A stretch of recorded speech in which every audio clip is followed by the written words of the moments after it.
ओम शांति। 2 अगस्त 2021 के ईश्वरीय महावाक्य। पहले सुनते हैं मुरली के मुख्य पॉइंट्स। बाबा ने कहा, तुम कितने भाग्यशाली हो जो ऐसे ऊंचते ऊंच बेहद के बाप के बने हो। ज्ञान सागर बाप ज्ञान रत्नों से तुम्हारी झोली भर रहे हैं। तुम कितनी कमाई कर रहे हो। शरीर का भान उड़ाते चलो, यहाँ तुमको जीते जी मरना है। एकांत में बैठ यही अभ्यास करते रहो, हम जैसे इस दुनिया में है ही नहीं। बहुत उकीर से अर्थात उमंग से, धीरज से और समझ के साथ बाप को याद करो। ऐसा अभ्यास हो जो बस एक बाबा की याद में ही शरीर का अंत हो। सबके शरीर पुराने हैं, इसलिए कुछ न कुछ कर्म भोग चलता रहता है, लेकिन कभी यह उम्मीद नहीं रखनी चाहिए कि बाबा हमें मदद करें। जितना हो सके योग बल से काम लो, योग से ही आयु बढ़ेगी। अपनी मेहनत करो, कृपा नहीं मांगो। जितना याद करेंगे उतना कल्याण होगा।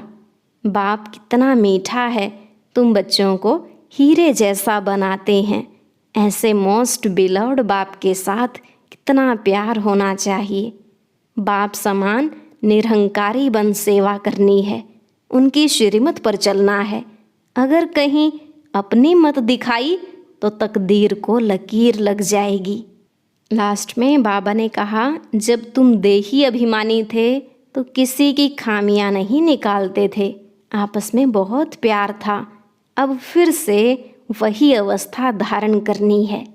जैसे बाप अपकारियों पर भी उपकार करते हैं, ऐसे तुम भी फॉलो फादर करो, सुखदाई बनो, आपस में लड़ो झगड़ो नहीं। अब सुनते हैं महावाक्यों को विस्तार से। मुरली का सार।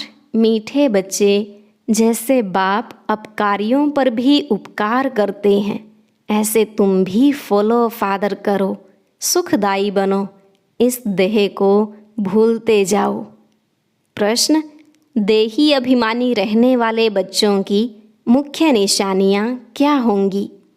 उत्तर, पहली निशानी, उनका आपस में बहुत बहुत रूहानी प्रेम होगा। दूसरी, वे कभी एक दो की खामियों का अर्थात कमियों का वर्णन नहीं करेंगे। तीसरी, वे बहुत बहुत सुखदाई होंगे।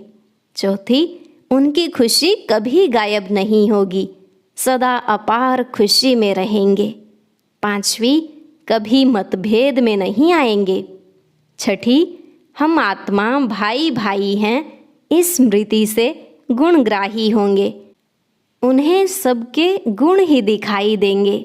वे खुद भी गुणवान होंगे और दूसरों को भी गुणवान बनाएंगे। सातवीं, उन्हें एक बाप के सिवाय और कोई याद नहीं आएगा। ओम शांति। ऊंचते ऊंच बेहद के बाप के सम्मुख तुम सब बच्चे बैठे हो। तुम कितने भाग्यशाली हो जो ऐसा बाप मिला है। तुम ज्ञान सागर बाप के पास आए हो, ज्ञान रत्नों से झोली भरने, कमाई करने। बाप तुम मीठे मीठे बच्चों को कितना ऊंच ले जाते हैं। बाप तो सिर्फ तुम बच्चों को ही देखते हैं, उनको तो किसी को याद नहीं करना है। इनकी आत्मा को तो बाप को याद करना है। बाप कहते हैं, हम दोनों तुम बच्चों को ही देखते हैं। मुझ आत्मा को तो साक्षी हो नहीं देखना है, परंतु बाप के संग में मैं भी ऐसे देखता हूँ। बाप के साथ रहता तो हूँ ना, उनका बच्चा हूँ तो साथ में देखता हूँ। मैं विश्व का मालिक बन घूमता हूँ, जैसे कि मैं ही यह करता हूँ। मैं दृष्टि देता हूँ, देह सहित सब कुछ भूलना होता है। बाकी बाप और बच्चा जैसे एक हो जाते हैं, तो बाप समझाते हैं, मीठे बच्चे खूब पुरुषार्थ करो। जैसे बाप अपकारियों पर भी उपकार करते हैं, ऐसे तुम भी फॉलो फादर करो, सुखदाई बनो, आपस में कभी लड़ो झगड़ो नहीं। अपने को आत्मा समझ इस देह को भूलते जाओ, सिवाय एक बाप के और कोई याद न आए। यह भी जैसे जीते जी मौत की अवस्था है, इस दुनिया से जैसे मर गए। कहते भी हैं आप मुए मर गई दुनिया। यहाँ तुमको जीते जी मरना है। शरीर का भान उड़ाते रहो, एकांत में बैठ अभ्यास करते रहो। सवेरे एकांत में बैठ अपने साथ बातें करो। बहुत उकीर उमंग से बाप को याद करो, बाबा बस अभी हम आपकी गोद में आया कि आया। बस एक की याद में ही शरीर का अंत हो। इसको कहा जाता है एकांत। बाप को याद करते करते यह शरीर रूपी चमड़ी छूट जाएगी। तुम जानते हो यह पुरानी दुनिया, पुरानी देह खलास हो जानी है। बाकी पुरुषार्थ के लिए थोड़ा सा संगम का समय है। बच्चे पूछते हैं बाबा यह पढ़ाई कब तक चलेगी? बाबा कहते जब तक दैवी राजधानी स्थापन हो जाए तब तक सुनाते रहेंगे, फिर ट्रांसफ़र होंगे नई दुनिया में। यह पुराना शरीर है, कुछ न कुछ कर्म भोग भी चलता रहता है। इसमें बाबा मदद करे यह उम्मीद नहीं रखनी चाहिए।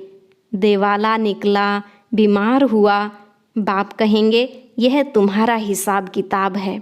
हाँ, फिर भी योग से आयु बढ़ेगी।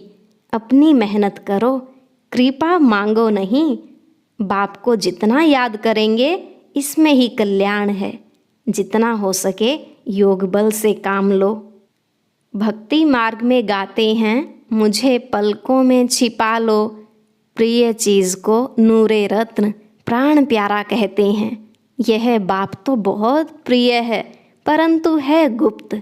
उनके लिए लव ऐसा होना चाहिए जो बात मत पूछो। बच्चों को तो बाप अपनी पलकों में छिपाते हैं। पलकें कोई यह आंखें नहीं, यह तो बुद्धि की बात है। मोस्ट बिलव्ड निराकार बाप हमें पढ़ा रहे हैं। वह ज्ञान का सागर, सुख का सागर, प्यार का सागर है। ऐसे मोस्ट बिलव्ड बाप के साथ कितना प्यार होना चाहिए। बच्चों की कितनी निष्काम सेवा करते हैं। तुम बच्चों को हीरे जैसा बनाते हैं। कितना मीठा बाबा है, कितना निरहंकारी बन तुम बच्चों की सेवा करते हैं। तो तुम बच्चों को भी इतने प्यार से सेवा करनी चाहिए। श्रीमत पर चलना चाहिए। कहाँ अपनी मत दिखाई तो तकदीर को लकीर लग जाएगी। तुम बच्चों का आपस में बहुत बहुत रूहानी प्रेम होना चाहिए, परंतु देह अभिमान में आने के कारण वह प्यार एक दो में नहीं रहता है। एक दो की खामियां ही निकालते रहते हैं। फलाना ऐसा है, वह यह करता है।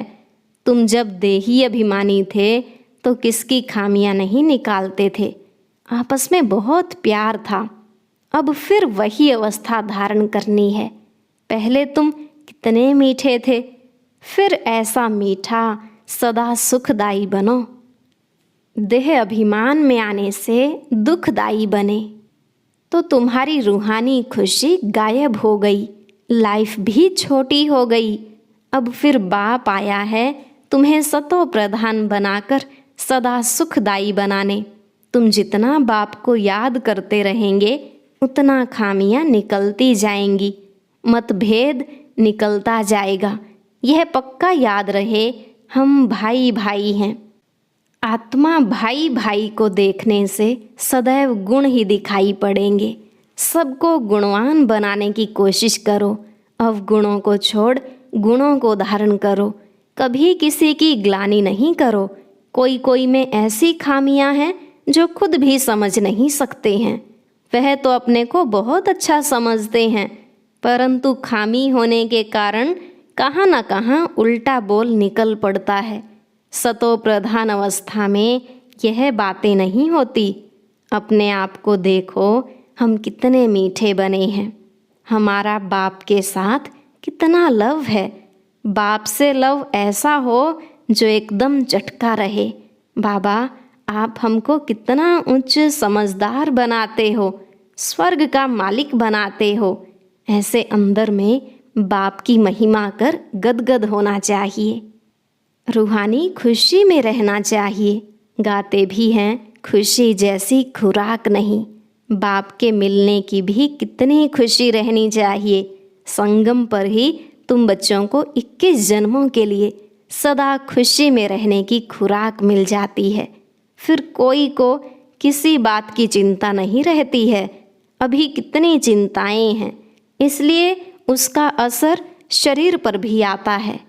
तुमको तो कोई बात की चिंता नहीं। यह खुशी की खुराक तुम एक दो को खिलाते रहो। एक दो की यह जबरदस्त खातिरी करनी है। ऐसी खातिरी मनुष्य मनुष्य की कर नहीं सकते। तुम बाप की श्रीमत पर यह खातिरी करते हो। खुश खैराफत भी यह है किसको बाप का परिचय देना। यह ज्ञान और योग की फर्स्ट क्लास वंडरफुल खुराक है। यह खुराक एक ही रूहानी सर्जन द्वारा मिलती है। मन मना भव मध्य जी भव, बस 2 वर्षंस की यह खुराक है। मोस्ट बिलव्ड बाप से विश्व की बादशाही मिलती है। यह कोई कम बात थोड़ी ही है। यह 2 वचन ही नामी ग्रामी हैं। इन 2 वचनों से तुम एवर हेल्दी एवर वेल्दी बन जाते हो। तो तुम बच्चों को इन बातों का सिमरण कर हर्षित रहना चाहिए। Godly student life is the best. यह गायन भी अभी का है। जितना हो सके 1-2 को यह रूहानी खुराक पहुंचाओ। 1-2 की उन्नति करो। टाइम वेस्ट ना करो। बड़े धीरज से, गंभीरता से, समझ से बाप को याद करो। अपनी जीवन हीरे जैसी बनाओ। मीठे बच्चे, बाप की जो श्रीमत मिलती है उसमें गफलत नहीं करनी चाहिए। बाप का संदेश सभी को पहुंचाना है। बाप का मैसेज सभी को मिलना तो है ना। मैसेज बहुत सहज है। सिर्फ बोलो, अपने को आत्मा समझ बाप को याद करो और कर्मेंद्रियों से मनसा वाचा कर्मणा कोई भी बुरा कर्म नहीं करो। एक दिन तुम्हारे इस साइलेंस बल का आवाज़ निकलेगा। दिन प्रतिदिन तुम्हारी उन्नति होती जाएगी। तुम्हारा नाम बाला होता जाएगा। सब समझेंगे यह अच्छी संस्था है, अच्छा काम कर रहे हैं। रास्ता भी बहुत सहज बताते हैं। यह ब्राह्मणों का झाड़ बहुत बढ़ता जाएगा। प्रजा बनती रहेगी। सेंटर्स बहुत वृद्धि को पाएंगे।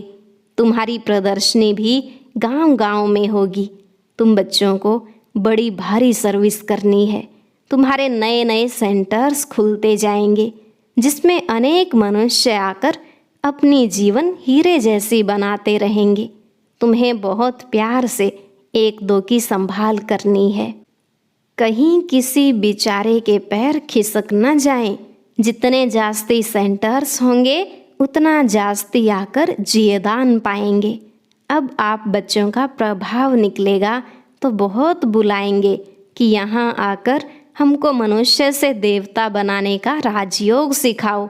आगे चलकर बहुत धूमधाम होगी कि वही भगवान आकर आबू में पधारे हैं। तुम बच्चे देख रहे हो कि इस समय पुरानी दुनिया में अनेक इंटरनेशनल रोले हैं। अब यह सभी रोले खत्म होने हैं। इसकी तुम्हें कोई भी फिक्रात नहीं करनी है। तुम सबको सुनाओ कि इसकी परवाह नहीं करो। अब यह पुरानी दुनिया गई की गई। इसमें मोह नहीं रखना है। अगर मोह होगा, हृदय शुद्ध नहीं होगा तो अपार खुशी भी नहीं रहेगी। बच्चों को अथाह ज्ञान धन का खजाना मिलता रहता है तो अपार खुशी होनी चाहिए। जितना हृदय शुद्ध होगा उतना औरों को भी शुद्ध बनाएंगे। योग की स्थिति से ही हृदय शुद्ध बनता है। तुम बच्चों को योगी बनाने का भी शौक होना चाहिए। अगर देह में मोह है, देह अभिमान रहता है तो समझो हमारी अवस्था बहुत कच्ची है। देही अभिमानी बच्चे ही सच्चा डायमंड बनते हैं। इसलिए जितना हो सके देही अभिमानी बनने का अभ्यास करो। अच्छा, मीठे मीठे सिकी लधे बच्चों प्रति माता पिता बाप दादा का याद प्यार और गुड मॉर्निंग। रूहानी बाप की रूहानी बच्चों को नमस्ते। रूहानी बच्चों की रूहानी बाप दादा को नमस्ते नमस्ते, गुड मॉर्निंग, शुक्रिया बाबा, शुक्रिया। धारणा के लिए मुख्य सार। पहला पॉइंट, बाप समान निरहंकारी बन बहुत प्यार से सबकी सेवा करनी है। श्रीमत पर चलना है, अपनी मत पर चलकर तकदीर को लकीर नहीं लगानी है। दूसरा, संगम पर बाप द्वारा जो खुशी की खुराक मिली है वही खुराक खाते और खिलाते रहना है। अपना टाइम वेस्ट नहीं करना है। बड़े धीरज से, गंभीरता से, समझ से बाप को याद कर अपनी जीवन हीरे जैसी बनानी है। आज का वरदान, मैंपन का त्याग कर सेवा में सदा खोए रहने वाले त्याग मूर्त सेवाधारी भव। मैंपन का त्याग कर सेवा में सदा खोए रहने वाले त्याग मूर्त सेवाधारी भव। बाबा ने कहा, सेवाधारी सेवा में सफलता की अनुभूति तभी कर सकते हैं जब मैंपन का त्याग हो। मैं सेवा कर रही हूँ, मैंने सेवा की, इस सेवा भाव का त्याग मैंने नहीं की, लेकिन मैं करनहार हूँ, करावनहार बाप है। मैंपन बाबा के लव में लीन हो जाए, इसको कहा जाता है सेवा में सदा खोए रहने वाले त्याग मूर्त सच्चे सेवाधारी। कराने वाला करा रहा है, हम निमित्त हैं। सेवा में मैंपन मिक्स होना अर्थात मोहताज बनना। सच्चे सेवाधारी में यह संस्कार हो नहीं सकते। स्लोगन, व्यर्थ को समाप्त कर दो तो सेवा की ऑफर सामने आएगी। व्यर्थ को समाप्त कर दो तो सेवा की ऑफर सामने आएगी। अब हैं मातेश्वरी जी के अनमोल महावाक्य, जिनका सार है जीवन की आश पूर्ण होने का सुहावना समय। मम्मा ने कहा, हम सभी आत्माओं की बहुत समय से यह आश थी कि जीवन में सदा सुख शांति मिले। अब बहुत जन्म की आशा कब तो पूर्ण होगी। उस अंत के जन्म की भी अंत है, ऐसा कोई नहीं समझे। मैं तो अभी छोटा हूँ। छोटे बड़े को सुख तो चाहिए ना, परंतु दुख किस चीज़ से मिलता है उसका भी पहले ज्ञान चाहिए। अब तुमको नॉलेज मिली है कि इन 5 विकारों में फंसने के कारण यह जो कर्म बंधन बना हुआ है उनको परमात्मा की याद अग्नि से भस्म करना है। यह है कर्म बंधन से छूटने का सहज उपाय। इस सर्वशक्तिवान बाबा को चलते फिरते श्वासों श्वास याद करो। अब यह उपाय बताने की सहायता खुद परमात्मा आकर करता है, परंतु इसमें पुरुषार्थ तो हर एक आत्मा को करना है। परमात्मा तो बाप टीचर गुरु रूप में आए हमें वर्षा देते हैं, तो पहले उस बाप का हो जाना है, फिर टीचर से पढ़ना है, जिस पढ़ाई से भविष्य जन्म जन्मांतर सुख की प्रालब्ध बनेगी, अर्थात जीवन मुक्ति पद में पुरुषार्थ अनुसार मर्तबा मिलता है और गुरु रूप से पवित्र बनाए मुक्ति देते हैं।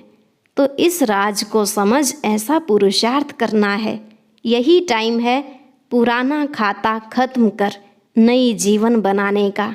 इसी समय जितना पुरुषार्थ कर अपनी आत्मा को पवित्र बनाएंगे उतना ही शुद्ध रिकॉर्ड भरेगा, फिर सारा कल्प चलेगा।